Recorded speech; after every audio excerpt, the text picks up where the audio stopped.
রাজনীতিবিদ চাই এখানে। আমার বাংলাদেশের স্বাধীন সার্বভৌমত্ব রক্ষা করতে চাই।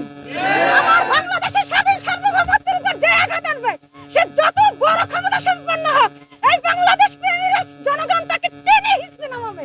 আপনারা পারবেন না, পারবেন না আপনারা এই কাজটা।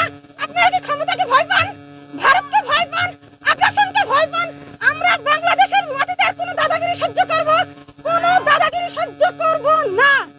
এই বেগম জিয়াকে দিনের পরে দিন ষোলো প্রয়োজন দিয়ে এই ভারতের প্রেসক্রিপশনে বাংলাদেশ আজকে ভারতের যত রাজাকার আছে ওরা মিলে মিলে বেগম জিয়াকে হত্যাযোগ্য করছে, হত্যা করছে। তারেক জিয়া কেন আন্দোলনের পরে তারেক জিয়া কেন বাংলাদেশ আসতে পারলো না?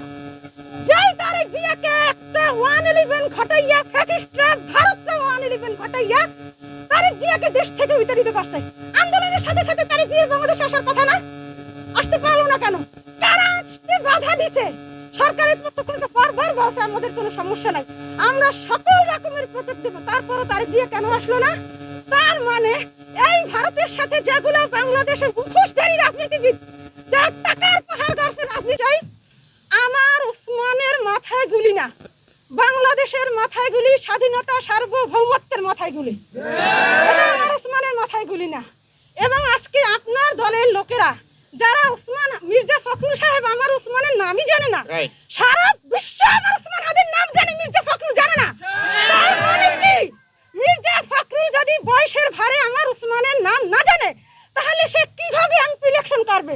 তাহলে সে জনতার দায়িত্ব কিভাবে নেবে? এই নমিনেশন থেকে তাকে বাদ দিতে হবে। আর যদি সে ইচ্ছাকৃতভাবে ভারতের মদত পুষ্ট হয় কারোর সাথে নেগোসিয়েশন করে যে আপনি উসমানের নামই বলবেন না, একটা এমন একটা ভান ধরবেন উসমান ছিল যেন একটা কি, আপনি এটা করবেন, তাহলে ওকে বাংলাদেশে রাখার কোনো ক্ষমতা কোনো দলের নাই, তাকে জনগণ তাকে নামাই দেবে।